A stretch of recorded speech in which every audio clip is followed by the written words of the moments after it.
Nitrogen सबसे ज़्यादा होती है, जो हमारे सोयाबीन बेसिन बोलते हैं बहुत, है ना, सोयाबीन में सबसे ज़्यादा नाइट्रोजन होती है, क्योंकि तो यहाँ पे है गार्लिक, नाइट्रोजन बहुत ज़्यादा बनाता है। तो इसके साथ जब हमारे पास बीच में किए गए हैं मटर। मटर की जो जड़ है वही नाइट्रोजन का सोर्स है। जो ये लहसुन लगा है ना, गार्लिक, ये इंसेक्ट के लिए काम आता है, ताकि इस बगीचे में किसी तरह के इंसेक्ट ना हो। जब इंसेक्ट नहीं आएंगे तो हम इंसेक्टिसाइड स्प्रे नहीं करेंगे। जब इसमें नाइट्रोजन पूरी होगी तो हमारे को इसमें कोई खाद नहीं डालनी है, कुछ नहीं करना, इसमें सिर्फ जीवामृत डालना है। और ये ड्रिप लगा हुआ है इसमें जैसे हम पानी ऑन करेंगे, यहाँ ये ड्रिप से पानी आता है, हमारे को यहाँ पानी देना होता है। जो ये रूट स्टॉक होता है, इसको जो है ना पानी की बहुत आवश्यकता होती है, ठीक है। तो इसके लिए हमने ये ड्रिप लगाया हुआ है कि वहाँ से पानी ऑन करेंगे, यहाँ बूंद बूंद अपने आप गिरती रहती है, इसमें मैनुअली काम करने की जरूरत नहीं पड़ती, ठीक है। और कुछ पूछना तो नहीं है इससे?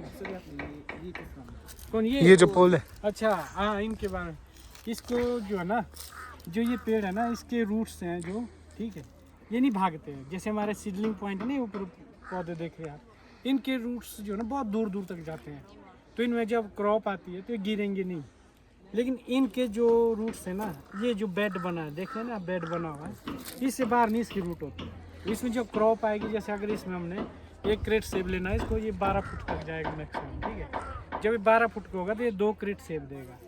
लेकिन 2 क्रेट सेब ये तब देता है जिस टाइम यहाँ सेब लोगों के पास होंगे ही नहीं। मई जून में जैसे हमारा टूरिस्ट सीजन होता है, मई जून में यहाँ फ्रूट कहाँ से मिलेंगे, तो उस टाइम इसका फ्रूट जो है 3 से 4 हज़ार रुपये क्रेट पर क्रेट बिकता है। तो उस टाइम के लिए हम ये फ्रूटिंग जो है शुरू कर रहे हैं। तब हम इसको जब नेचुरल फार्मिंग करेंगे तो इसकी कॉस्ट ऐसे भी ज़्यादा होगी, क्यों, नेचर में फ्रूट्स उगाना अभी तो ठीक, अभी तैयार करने में टाइम लग रहा है, लेकिन जब तैयार होंगे तो लोग खाएंगे भी, क्योंकि जब किसी केमिकल्स फ्री सेब रहेंगे, इंसेक्ट फ्री सेब रहेंगे, तो सब खाएंगे, है ना। तो ये है, तो इनका, इसको हम जो बोलते हैं, ये एक स्ट्रक्चर है, हम इनको ट्रेलिस बोला जाते हैं। हाँ, जब इस बगीचे को बनाना होता है, जैसे बगीचा बनाया है, इसके लिए 3 चीज़ें होती है, एक ट्रेलिस, ट्रंच और कार्बन। कार्बन मीन्स ट्रेलिस होता है ये स्ट्रक्चर, जो हम ये तारे लगा रहे हैं, इसमें देखो बीच में लगी हुई है, ये इससे टिकाए हुए है, क्योंकि ये सेब का मैंने बताया इसके रूट्स फैलते नहीं है ना, तो इनको जो है आपको कोई भी चीज़ है इनको टिका के रखना पड़ेगा, क्योंकि जब आगे इसमें क्रॉप आएगी ना, ये तो गिर जाएंगे सारे पे। सपोर्ट करने इसके सपोर्ट करने के लिए, टिकाने के लिए जो है ना, ये तारे अभी इसके ऊपर और लगेगी, 2-3 तारे लगेंगे अब इस तरह, 3-3 फीट पर तारे लगती रहती हैं जैसे जैसे बढ़ेंगे ना। अभी तो मेरे को पिछले साल अप्रैल में लगाया मैंने ये पेड़, जब अगली साल आप अगले साल दोबारा अगर विजिट करें तब देखेंगे आपके पेड़ ऊपर बड़े हो जाएगा ना, जितने 12 फुट तक, तब ये मतलब ये इन पोल इनको हैंडल कर पाएगी तारे। बिल्कुल, ये जो स्ट्रक्चर तैयार किया जाता है कि इनकी जो ना स्ट्रेंथ दिखी जाती है, कि जहाँ से जो परे को पेड़ लगा ना, इनकी लाइनें गिनती की जाती है। जब हम कहीं भी इनको पेड़ों को लाइन में लगाते हैं, इंस्टॉल करते हैं, तो हमारे को पहले जो है मीटर के हिसाब से इसकी लाइन ली जाती है। कई लाइन देखो आगे गई है, कई पीछे है ना, चेक करो आप नीचे तक देखो, आगे पीछे सारी है। हम पेड़ों की स्ट्रेंथ करते हैं कि कितने पेड़ तक ये स्ट्रेंथ जो हमारा एक पोल दूसरा पोल कितने पेड़ को संभाल सकता है। कई बार क्या है कि यहाँ मिट्टी सख्त है, तो हमारे यहाँ से मिट्टी सख्त हो तो यहाँ पेड़ ज़्यादा लगा देंगे। जहाँ मिट्टी लूज़ होगी ना, जैसे इस पेड़ के पास और इसमें देखो लूज़ मिट्टी थी, तो इनको हमने नज़दीक कॉम्पैक्ट कर दिया, क्योंकि लूज़ मिट्टी से ताकि पोल ना गिरे। क्योंकि आपने सही बोला, जब इस पर वेट पड़ेगा, हो सकता है पोल भी तो गिर सकते हैं, क्योंकि लोड पड़ेगा। तो इसके लिए जो है मिट्टी की स्ट्रेंथ होती है ना, जब हम इसमें जो मशीन से काम करते हैं या गड्ढा करते हैं मशीन से, मैनुअली काम तो सिर्फ ट्रेंच के, उसके बाद मशीन से, जैसे इसके लिए गड्ढे बन रहे हैं ना, वो मशीन से ही बनते हैं सारे, ऐसे नहीं हाथ से बनाने की जरूरत नहीं होती, मशीन होती है। जैसे 1 घंटे में आप सारे गड्ढे बना के फ्री, ऐसा नहीं कि वो बस बैठे रहो। ये जो आज की डेट में जो कृषि जो हम फार्मिंग कर रहे हैं, ये टेक्निकल फार्मिंग है, जहाँ हम जैसे पानी देना होगा, पाइप से ले आना, पिप्पे से ढोना होगा ना, कितने दिन लगने। ऐसे क्या है, वहाँ से एक स्विच ऑन करना होता है, या मेरे को एक पिटवॉल ऑन करना है ना, मैंने मशीनें लगाई, ऊपर टैंकी लगाई है, यहाँ कोने में टैंकी देख लेना, बस यहाँ बस पिटवॉल ऑन कर देंगे। हमने डेप्थ इतनी दी है पाइप को कि ऑन किया तो ये अपने आप टपक सिंचाई योजना बोलते हैं इसको। अच्छा टपक सिंचाई जो अपने आप ड्रिप टप टप हाँ, तो दिन भर उसको पानी मिलता रहेगा जब भी ज़रूरत है, जब भी मौसम। मतलब आपको जरूरत नहीं है पेड़ के पास आने की। आपको लगा दूर से कि यार मेरे पेड़ को आज पानी की जरूरत है, तो आप वहीं से पिटवेल ऑन करो टंकी से, ये अपने आप शुरू हो जाएगा। वैसे इसके लिए ना फॉगिंग होती है। अभी क्या कि मेरा पेड़ जब ऊपर जाएगा तो इसमें फॉगर लगेंगे, स्प्रे करने की जरूरत है, आपको पंप लेके आने की जरूरत नहीं होगी। सर जब मतलब ये पेड़ बड़े हो जाते हैं ना तब इनके तन्ने भी खुलते हैं ना, तब ये ज़्यादा क्लोज नहीं हो जाएगा? तनी नहीं खुलते, ये नहीं बात खुलते, है। सीधे जाते हैं। ये देखो इसकी जो कैनोपी, इसके जो मेन बात है जो आप बात कर रहे हैं, इसकी कैनोपी तैयार की जाएगी। कैनोपी तैयार है, जैसे लास्ट ईयर तो ये पेड़ आए हैं बेल्जियम से, ठीक है कि नहीं। अब कैनोपी तैयार करने के आप देख रहे, देखो मैंने बांधे हुए ये, ठीक है। नहीं तो क्या था, सीडलिंग की तरह इन्होंने भी ऊपर को सीधे जाना था। जैसे ये देखो आपके पीछे ये ग्रीन का है, चैलेंजर का पेड़ है, ठीक है, ये भी हाइब्रिड। इसके देखो पेड़ सीधा गया ना, ये भी नहीं, लेकिन इसके टहने देखो सारे मोल्ड कर दिए। इसके मैंने पीछे देखो निकाल दी है, जो ये लाइन लेंथ लगी थी, ये देखो निकल गई है ना पीछे की, देखो सब वैसे के वैसे ही टिक गए ना। अब मैंने कैनोपी तैयार क्या करनी होती है, यहाँ जो फ्रूट्स लेने होते ना, अब मैंने इसको यहाँ से कट दिया, मैंने यहीं लेना है, सिर्फ 3 ही फ्रूट लेना है, एक स्टिक में 3 लेना है। एक क्रेट में अगर आपका लार्ज का दाना होगा वो 120-30 दाने से ऊपर नहीं आते हैं, तो 130 दाने की बजाय हम यहाँ कम से कम 70 से 80 दाना, जब 12 फुट ऊपर जाएगा इसमें 100 से 200 के बीच में लेने होते हैं। वो आप पर डिपेंड है आप कौन सा साइज़ बनाए। अगर आपने एक्स्ट्रा साइज बनाना ना 100 ही दाने लेने इसमें 12 फुट में। अगर आपने 50 दाने इधर से लिए 50 इधर से लेना।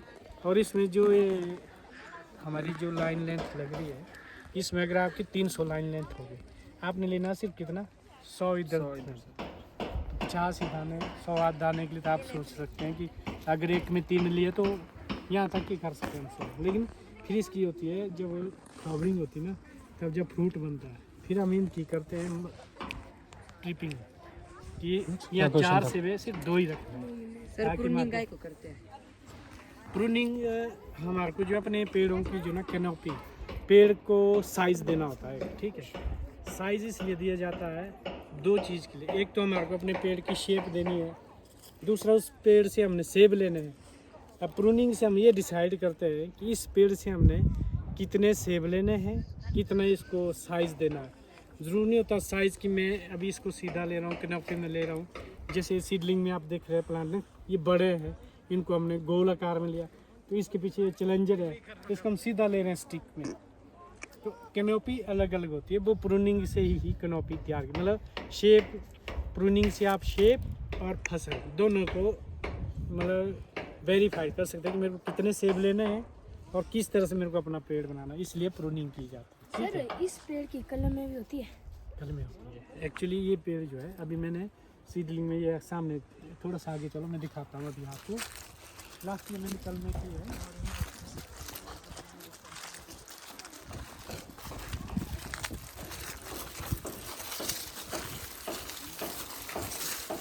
ये लास्ट की कलमें है इसी की, ठीक है, ये हो गई है। हाँ ये लास्ट की कलमें देखो, यहीं से निकाल के यहीं के, इस तरह की मैंने बहुत सारे पेड़ किए हुए कलमें, ठीक है। तो इन पेड़ों से जो कलमें की जाती है ना, ये बहुत महंगी होती है। अगर हम बाज़ार से लेना चाहेंगे, जैसे ये स्टिक है ना, ये सिर्फ 3 इंच की स्टिक होती है 25 रुपए की, इतनी सी जो 3 इंच, जिसमें 3 आंख बोलते हैं हम, देखो 3 आंख की कीमत है 25 रुपये। तो जब हम बेचते हैं तो इसको स्टिक के साथ बेचेंगे, 3 आंख 3 आंख 3 आंख बेचने एक ही होती है, लेकिन 3 को एक एक करके 25 से मल्टीप्लाई करते हैं, ठीक है। नहीं सर जैसे देखो इन पे आपने बांध के रखे ना, तो इसमें भी पड़ेगा। हाँ ये आपकी बात गुड। ये है सीडलिंग का पॉइंट। ये पेड़ क्या है, ये सीडलिंग, ये हमारा रॉयल ड्रेसिंग बोलते हैं ना, हम रॉयल करते हैं, ये वो रॉयल करते हैं। लेकिन अब हमने इसको मॉडिफाइड किया, अब हम इसको सीडलिंग से ले आ रहे हैं। जो हमारे पास बाहरले देश से सेब आए उनको भी हम कलम करके इसको मॉडिफाइड करेंगे कि अपने रॉयल के ऊपर जो है बाहरले देश का सेब भी उगा रहे हैं। इसके लिए जो है इसकी कैनोपी जो हमारी वैसी ही रहेगी, क्योंकि ये इसकी जड़ें जो ना दूर तक फैली हुई ना। इसके हमने देखो कलमें की है, उसमें एक ही है, एक ही डंडा ले जाए, इसमें देखो कितने लगे हुए हैं। तो इससे हम कैनोपी इसकी जो हम लोकल में ले जा रहे हैं, जो हमारे को रॉयल का पेड़ है इसको जो हम रूट स्टॉक को क्या किया जाता है कि इसको सीधा सिंगल लीडर लिया जाएगा और उसी से ही जो छोटी छोटी शाखाएं निकलेगी उसमें ही फ्रूट लेना है। इसमें असीमित सेब, इसमें हो सकता है आप जब बड़ा होगा तो ये 40 क्रेट भी देता है सेब, ठीक है, लेकिन इसमें नहीं ऐसा। इसमें आप 2 क्रेट से ऊपर नहीं बढ़ सकते, क्योंकि अगर ले लेंगे ना तो मैक्सिमम 4 साल 5 साल में पेड़ खत्म हो जाएगा। सर ऐसा नहीं करते हम कि जो तना है ना वो रॉयल का ही ले गया और ऊपर जितनी कल में वो ये वाली लगा देंगे, तब नहीं होगी सही? नहीं, ये तो किया मैंने उसको। अगर मतलब सब में ही करेगी जितने भी कल में? हाँ कर सकते हैं, लेकिन फिर वो सोचो ना कि मल्टीप्लाई गुणा करते जाओ। 25 रुपए की इतनी स्टिक है तो पूरे सेब में अगर एक पेड़ किया तो लाखों में जाएगा।